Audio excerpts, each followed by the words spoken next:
नमस्कार। यूपी तक में आपका स्वागत है और मैं हूं कुमार अभिषेक।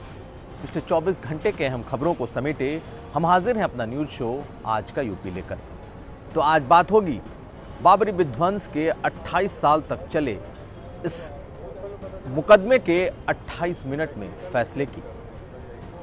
मथुरा में हिंदू पक्ष के उस वाद के खारिज होने की जिसमें कृष्ण जन्मस्थान से ईदगाह को हटाने की मांग की गई थी और साथ साथ हाथरस में दलित लड़की के साथ हुए उस नृशंस कांड के बाद सरकार के सफाई की। चलते हैं खबरों की तरफ। सीबीआई स्पेशल कोर्ट ने 28 साल बाद आज विवादित ढांचे के विध्वंस पर अपना फैसला सुना दिया। आज सुबह से ही एक एक कर सभी आरोपी विशेष अदालत में पहुंचने लगे थे। सभी 26 लोग अदालत में मौजूद थे और सुरेंद्र सिंह यादव जो कि इसके जज हैं, उन्होंने अपना फैसला सुनाया। लालकृष्ण आडवाणी, मुरली मनोहर जोशी, उमा भारती, कुल 6 लोग आज शामिल नहीं हुए, बल्कि वीडियो कॉन्फ्रेंसिंग के जरिए उन्होंने आज के फैसले को सुना। सबसे बड़ी बात, जज ने सिर्फ 28 सेकंड में यह साफ कर दिया कि इस मामले में साक्ष्य पूरे नहीं हैं और साथ साथ साक्ष्यों के साथ छेड़छाड़ भी हुई है, यानी टैंपरिंग हुई है। जो टेप, जो तस्वीरें दी गई वो डॉक्टर्ड हैं।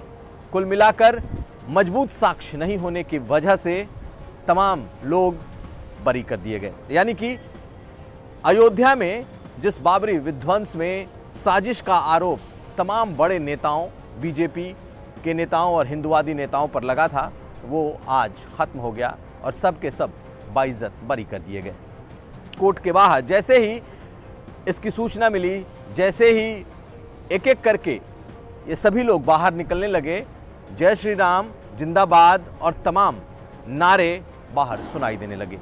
28 साल बाद जब ये फैसला आया तो जज साहब को इसे पढ़ने में 28 मिनट का वक्त लगा, लेकिन जो मूल फैसला है कि इसमें कोई दोषी नहीं है और सब कुछ अचानक और अनायास ही हुआ, इसमें कोई साजिश नहीं हुई, यह सिर्फ 28 सेकंड में तय हो गया और सबके सब बाइज्जत बरी कर दिए गए।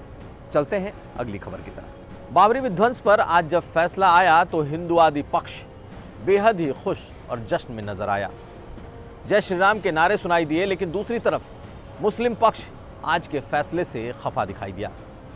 जफरयाब जिलानी जो कि बाबरी मस्जिद एक्शन कमेटी के सबसे सक्रिय सदस्य रहे हैं, लगातार ऐसे मामलों पर कोर्ट में अपना पक्ष रखते रहे हैं, आज उन्होंने कहा कि इस मामले में न्याय नहीं हुआ है क्योंकि तमाम अदालतें इसे क्राइम मानती रही हैं।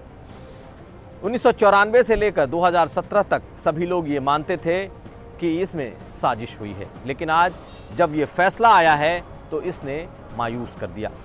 जफरयाब जिलानी ने कहा कि वो इस मुद्दे को ऊपरी अदालत तक लेकर के जाएंगे, यानी कि भले ही सीबीआई के स्पेशल कोर्ट ने सभी लोगों को बरी कर दिया है, लेकिन मुस्लिम पक्ष इसे ऊपरी अदालत तक ले जाने की तैयारी कर रहा है। सिर्फ जफरयाब जिलानी ही नहीं, शिया नेताओं ने भी आज कहा कि वो इस फैसले से मायूस हैं। कुल मिलाकर भले ही ये मामला अब खत्म होने की राह पर दिखाई दे रहा हो, लेकिन हो सकता है कि इसमें अदालती दांव पेंच और चला जाए। चलते हैं अगली खबर की तरफ। हाथरस में दलित लड़की की गैंगरेप और उसके बाद 2 हफ्ते तक अस्पताल में जिंदगी और मौत से जूझने के बाद हुई इस मौत में सरकार को बैकफुट पर खड़ा कर दिया।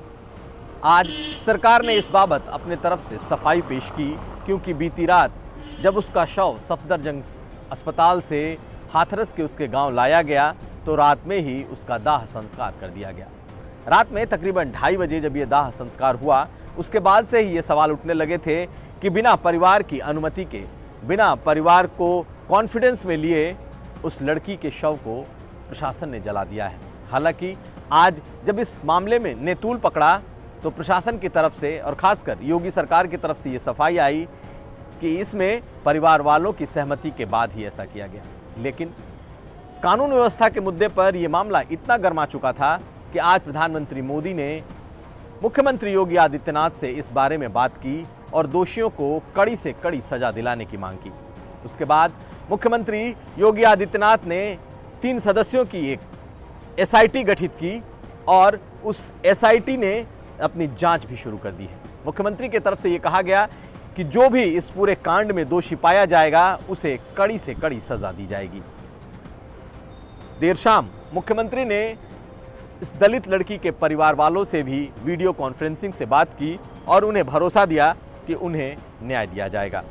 उधर इस मामले को लेकर पूरे उत्तर प्रदेश में सियासी दलों ने सरकार को घेरना शुरू कर दिया है। समाजवादी पार्टी, बहुजन समाज पार्टी और भीम आर्मी इस मुद्दे पर मुखर है और लगातार सरकार को घेर रही है।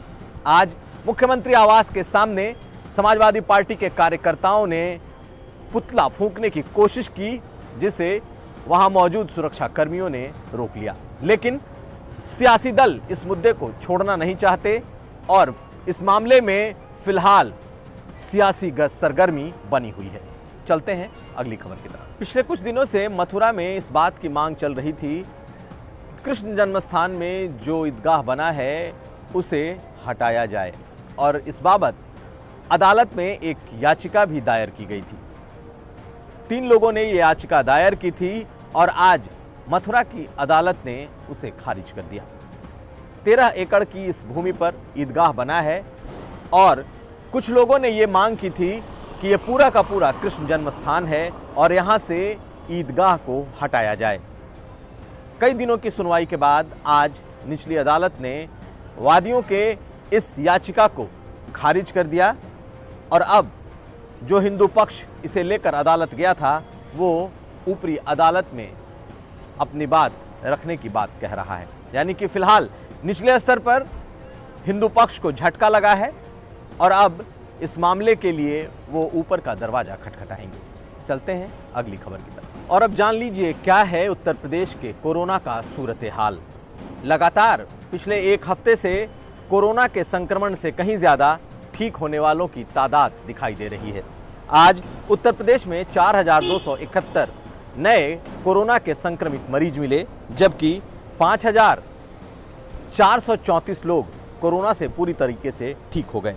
आज मरने वालों की तादाद 69 रही और अब तक कुल 5,784 लोगों की मौत कोरोना से हो चुकी है।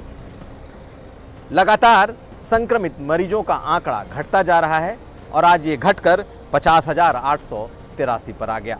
कुल मिलाकर कोरोना के लिए थोड़ी राहत भरी खबर जरूर है। पिछले 24 घंटे के सभी अहम खबरों को समेटे ये था हमारा विशेष न्यूज बुलेटिन आज का यूपी।